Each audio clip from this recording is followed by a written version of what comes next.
Peaky Blinders follows the Shelby family, a Birmingham crime organization operating between 1919 and the early 1930s. The show is built around a large cast of recurring characters, each tied to a specific role inside the gang, the family, or the wider political landscape of the era. This video breaks down every major character, what they represent structurally in the story, and how their arc develops across the 6 seasons. We'll move through the Shelby family core, the extended crew, the key allies, and the primary antagonists in order.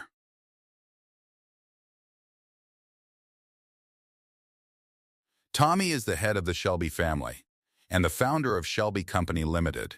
He served as a sergeant major in the Royal Engineers during World War I, working in tunnel-digging units under enemy lines, an experience that left him with what the show frames as post-traumatic stress. This background explains his flat emotional register and his repeated willingness to take extreme risks, since he treats his post-war life as time he wasn't supposed to have. In the early seasons, his business is illegal bookmaking and betting on horse races, run through the Peaky Blinders street gang. By the later seasons, he has expanded into legitimate manufacturing, banking, and eventually gains a seat in Parliament as a Labour MP, while also engaging in undercover work tied to fascist movements. Across the show, he experiences hallucinations of dead comrades and his late wife, and deals with recurring suicidal ideation, which the writers use to track his psychological decline even as his material power grows. Polly is Tommy's aunt and the effective co-leader of the family business. During the war, while the Shelby men were serving, she managed the company's day-to-day operations and kept it solvent. She has a background rooted in Romani tradition, including practices of fortune, telling that the show treats as a genuine part of her character rather than a gimmick. A major thread in her arc involves her son Michael, who was taken from her as a child and placed in care.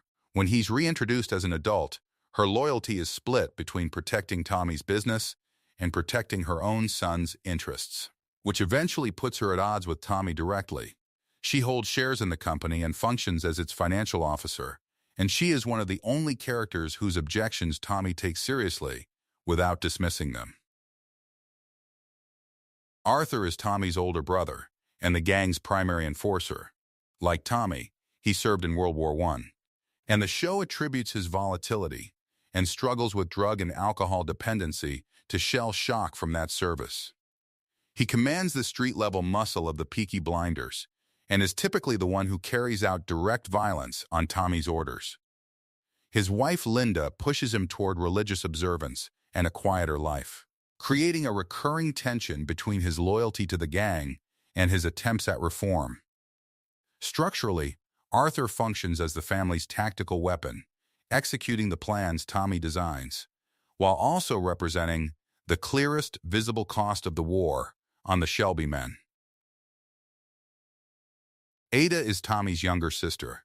She begins the series aligned with communist politics through her relationship with Freddie Thorne, a union organizer, which puts her in direct ideological conflict with her family's criminal enterprise.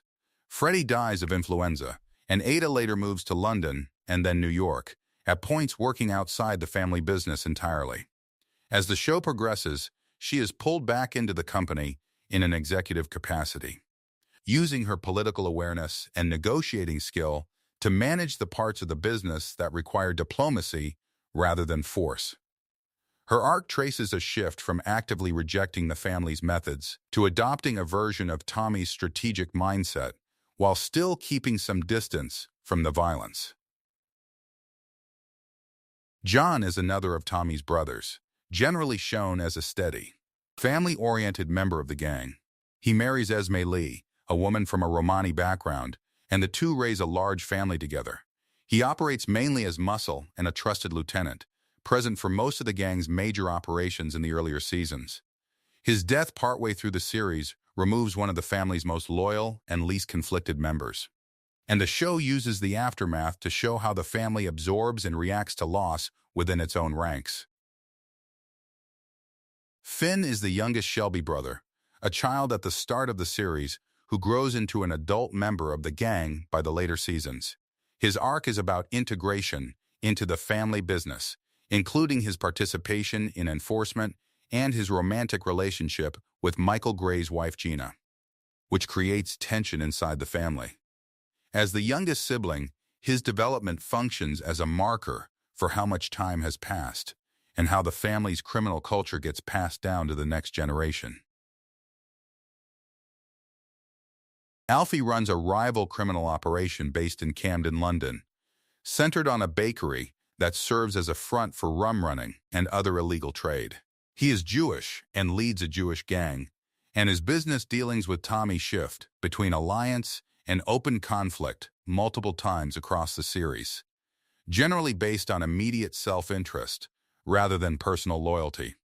He is one of the few characters who operates on Tommy's level strategically, and their scenes together typically involve negotiation, threats, and philosophical exchanges about power and mortality. Alfie's unpredictability makes him useful to the plot as a character whose next move is never guaranteed.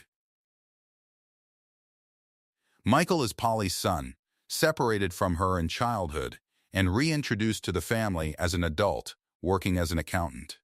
He's brought into Shelby Company Limited and eventually sent to run its operations in Detroit and New York. He marries Gina, an American who encourages his ambitions to gain more control over the company.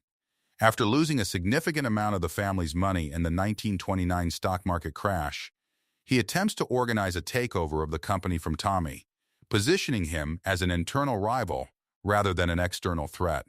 His arc represents a generational contrast, a Shelby raised outside the gang's violent culture who still ends up competing for the same power. Grace enters the story working undercover for the police, gathering information on the Shelbys while working at their pub, the Garrison. She and Tommy develop a relationship despite her original assignment, and she eventually marries him. She is killed by a stray bullet during an assassination attempt targeting Tommy, and her death is treated as a turning point in his psychological state. She reappears afterward as a recurring hallucination that reflects his continued attachment to her. Her arc functions as the show's clearest depiction of Tommy's capacity for genuine emotional connection before that connection is removed. Lizzie starts as a sex worker with connections to the Shelby family and gradually becomes Tommy's secretary, managing his correspondence and scheduling. Over time, she becomes his second wife and the mother of his daughter, Ruby.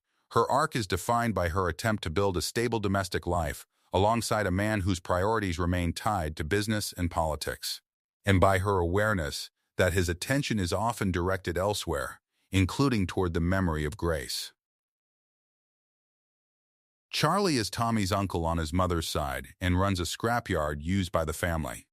He represents an older, pre-gang generation of the family and provides a grounded, working-class counterpoint to the company's growing corporate ambitions. Curly works at Charlie's yard and has a close bond with the family's horses, giving him a specialized, low-key role distinct from the gang's violent operations. Jeremiah is a preacher connected to the Lee family and later the Shelbys, providing religious counsel to several characters, including Arthur during his periods of reform. Isaiah is Jeremiah's son and a younger member of the gang who takes part in enforcement operations. He represents the next generation of recruits brought directly into the family's criminal activity. Campbell is brought in from Belfast in the first 2 seasons specifically to dismantle the Peaky Blinders, using both official police authority and his own extra-legal methods. His pursuit of Grace and his willingness to use violence and blackmail show that state authority in the show is depicted as no less corrupt than the criminal organizations it's meant to police. Luca leads an American mafia family seeking revenge for the earlier killing of his father by the Shelbys. His campaign against the family in Season 4 introduces more direct, mafia-style violence to the show and forces the Shelbys to fall back on older, more brutal tactics after years of moving toward legitimate business. Mosley is based on the real historical leader of British fascism, and his role in Seasons 5 and 6 shifts the show's antagonist structure from personal vendettas to ideological conflict. Tommy's attempt to infiltrate and undermine Mosley's movement represents a threat that can't be resolved through bribery or violence alone, since it's driven by a political ideology with its own independent momentum. Across 6 seasons, Peaky Blinders builds its cast around a consistent structure, family members shaped by war and inherited responsibility, allies and rivals who operate by their own separate codes, and antagonists who represent different forms of authority, from local policing to organized crime to national politics. Each character's function in the plot is tied directly to what they represent about power, loyalty, or survival in interwar Britain. Understanding these roles is what makes the larger political and criminal plotlines of the show easier to follow.